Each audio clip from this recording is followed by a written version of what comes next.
दिवाली आने वाली है और सभी के घर में बन रही हैं तरह तरह की मिठाइयाँ। तो नमस्कार, मैं दीप्ति आज लेकर आई हूँ सूजी के दानेदार लड्डू, और वो भी बिना मावा बिना चाशनी के। स्वाद ऐसा कि आप भूल ना पाएँ। तो चलिए बनाना शुरू करते हैं ये टेस्टी और यम्मी से लड्डू, जो बहुत जल्दी बन जाते हैं और आप एक हफ्ते तक इनको स्टोर करके रख सकते हैं। तो चलिए फटाफट से इनको बना लेते हैं। और अगर आपको ये दानेदार सूजी के लड्डू की रेसिपी पसंद आए तो एक लाइक कर दीजिएगा, और वीडियो अच्छा लगे तो आगे शेयर कर दीजिएगा। ये बहुत ही टेस्टी और बहुत ही यम्मी बनते हैं, बच्चों और बड़ों को सभी को बहुत पसंद आएंगे। तो सबसे पहले हमें सूजी को ड्राई रोस्ट करना है। तो यहाँ पर मैंने नॉर्मल सूजी ली है, बहुत ज़्यादा महीन वाली नहीं ली है, हलवे वाली जो हम उपमा वगैरह बनाने में इस्तेमाल करते हैं वो सूजी ली है 240 ग्राम, यानी कि 250 ग्राम। ऐसे त्योहारों में हम जब भी कुछ बनाते हैं तो कोई मेज़रमेंट नहीं होता है, हम हमेशा दिल से मिठाइयाँ बनाते हैं, दिल से खाना बनाते हैं, और हम अपने अंदाजे से सारी चीज़ें डालते हैं। तो यहाँ सूजी को हमें करना क्या है, बहुत ही धीमी आंच पर इसको भूनना है। सूजी जल्दी से भुन जाती है, और इस तरह से भूनने से घी बहुत कम लगता है, यानी कि घी की मात्रा बिल्कुल नाम मात्र की होती है इन लड्डुओं में, पर लड्डू बहुत ही टेस्टी बनते हैं। तो सूजी जैसे ही भुन जाएगी, हम यहाँ पर लेंगे दूध की मलाई। तो मैंने यहाँ पर 4 छोटे चम्मच, जिससे हम खाना वगैरह खाते हैं ना, उस चम्मच से ली है मैंने 4 छोटे चम्मच मलाई डालेंगे। फ्लेम को धीमा करेंगे और उसके बाद सूजी को मलाई में मिक्स करेंगे। यहाँ पर मैंने घी मेल्ट करके रख लिया है, और बहुत थोड़ा सा घी लिया है, जिससे दाल सब्जी आप परोसते हैं, बस वो 1 चमचा भरकर मैंने घी को मेल्ट करके रख लिया है।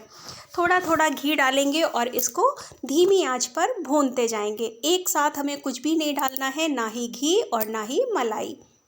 अगर आप उस तरह से डालेंगे तो ये जो सूजी है वो एकदम से गीली हो जाएगी, और जो हम लड्डू बना रहे हैं वो दानेदार नहीं बनेंगे और हलवा हो जाएगा।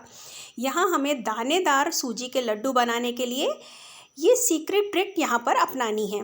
हम ले लेंगे नॉर्मल रूम टेम्परेचर का दूध, और यहाँ पर दूध को हमें थोड़ा थोड़ा, जैसे 3 से 4 चम्मच बस डाल दीजिए, और धीमी आंच पे इसको चलाते हुए मॉइस्चर को ख़त्म कीजिए। इस तरह से होगा क्या, हमारी जो सूजी है वो भी बहुत अच्छे से फूल जाएगी, सॉफ्ट हो जाएगी, और ये हलवे के टेक्सचर में नहीं आएगी, ये दानेदार ही रहेगी। और ये प्रक्रिया हमको करनी है 3 से 4 बार। आप देखते जाइए, जब तक आपकी सूजी अच्छे से नहीं फूल जाती है तब तक आप इस तरह से कर लीजिए। और बहुत ही कम दूध लगता है, यानी कि आधा कप, इससे ज़्यादा दूध यहाँ पर नहीं लगेगा, और 1 चमचा घी। यहाँ पर धीमी आंच में करने के बाद आप इस तरह से चलाएंगे। मॉइस्चर जब बिल्कुल से ख़त्म हो जाएगा तो बस जैसे ही मॉइस्चर ख़त्म हो, आप इसमें फिर से 2 से 3 चम्मच दूध यहाँ पर डाल दीजिए, इस तरह से। ये देखिए, तो फिर से डाल देंगे, फिर से हम इसको इसी तरह से धीमी आंच पर चलाएंगे।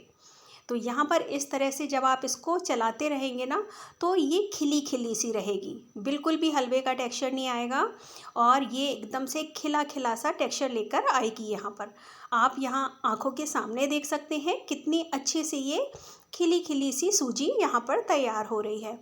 और इससे हमें चाशनी बनाने की भी कोई ज़रूरत नहीं है कि हमको यहाँ पर चाशनी बनानी है।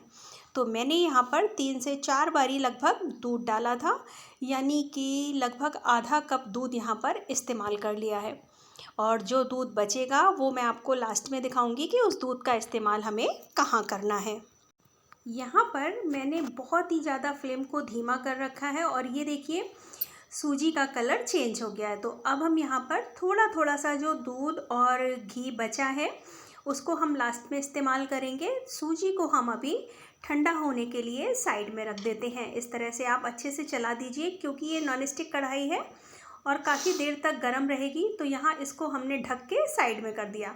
अब यहाँ पर आप अपने जो भी फेवरेट हैं वो ड्राई फ्रूट ले लीजिए और उनको महीन कट कर लीजिए। आप बड़े टुकड़ों में डालना चाहते हैं तो बड़े टुकड़ों में डाल सकते हैं, जैसे भी आपको पसंद हो, जैसे आपके घर में बच्चे खा लेते हो आप उस तरह से इसमें डाल सकते हैं। क्योंकि ख़ास तौर से जब हम कोई भी चीज़ बनाते हैं तो बच्चों को ध्यान में रखते हुए बनाते हैं कि बच्चे किस तरह से खाएंगे।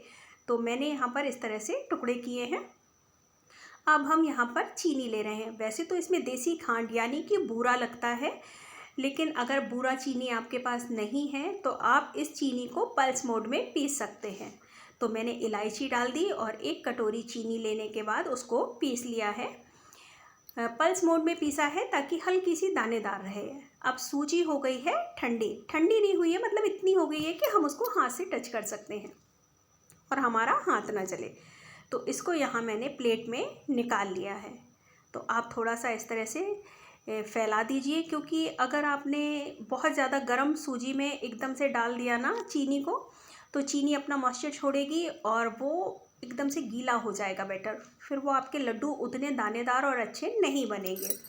यहाँ पर थोड़ा सा जो घी बचा था, उसी घी में मैंने यहाँ पर ड्राई फ्रूट को डालकर रोस्ट कर लिया। इस तरह से डालिए तो थोड़ा सा अलग टेस्ट आता है।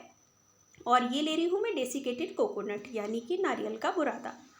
तो इसको भी हम इस तरह से रोस्ट कर लेंगे, इससे खुशबू बहुत अच्छी आने लगती है। और जब आप इसको डालेंगे ना लड्डुओं में, तो सूजी के लड्डू एकदम अलग तरह का टेस्ट लेकर आते हैं। तो जब भी आप लड्डू वगैरह बनाएं, क्योंकि अब तो सर्दियां आने वाली हैं, तो हम लड्डू वगैरह सभी के घर में बनाकर रखे जाते हैं और हम बनाते हैं। अब हल्की गुनगुनी जो सूजी है उसमें हम डाल देंगे चीनी, तो इससे ना बाइंडिंग बहुत अच्छी आएगी। तो यहाँ पर मैंने चीनी को यहाँ पर मिक्स किया और उसके बाद जो हमने यहाँ पर ड्राई फ्रूट रखे हैं ना रोस्ट करके, उनको हम डाल देंगे। इस तरह से आप डालिए, जब भी लड्डू बनाइए और किसी भी चीज़ के लड्डू बनाइए, बहुत ही अलग तरह का टेस्ट आता है।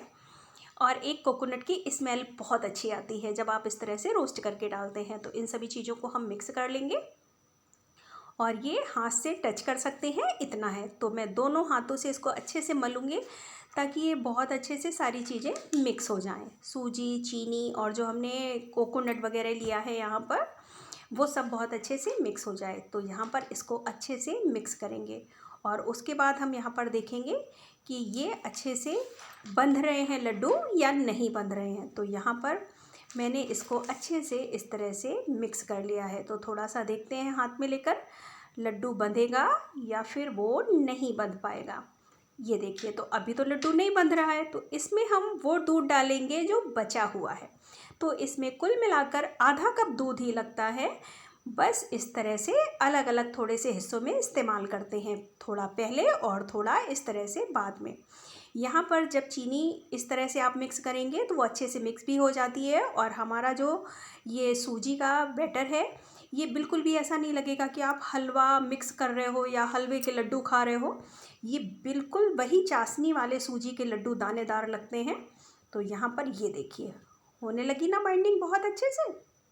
तो बस आपको जैसे भी छोटे बनाने हैं, बड़े बनाने हैं, आप उस तरह से ये लड्डू बना सकते हैं। तो मैंने यहाँ पर मीडियम साइज़ के लड्डू बनाए हैं। तो मैं हाथों को थोड़ा सा साफ़ कर लेती हूँ पहले और उसके बाद हम लड्डू बांधना शुरू करेंगे। तो यहाँ मैंने दूसरी एक प्लेट ले ली है और हथेलियों में लगा लेंगे थोड़ा सा घी और उसके बाद इन लड्डुओं को आप बांधिए तो हाथ में चिपकेंगे भी नहीं और बहुत आराम से ये बंध जाएंगे। तो मैं थोड़ा सा ना अच्छे से दबा दबा के इनको बांधती हूँ, क्योंकि ये दानेदार लड्डू है और आप इसको ऐसे ही सॉफ्ट हाथों से बना देंगे ना तो वो टूट जाएंगे। लेकिन आप थोड़ा सा इस तरह से अच्छे से दबा कर बांधिए तो लड्डू लंबे टाइम तक इस तरह से बंधा रहता है और जब आप इसको खाएंगे ना तभी वो टूटेगा, अच्छे से सॉफ्ट होके मुंह में आएगा। तो ये देखिए, हमारे सूजी के बिना चाशनी वाले दानेदार लड्डू बनकर तैयार हो गए हैं। यहाँ पर हमने मेवा का इस्तेमाल किया है पर मावा बिल्कुल भी नहीं लिया है।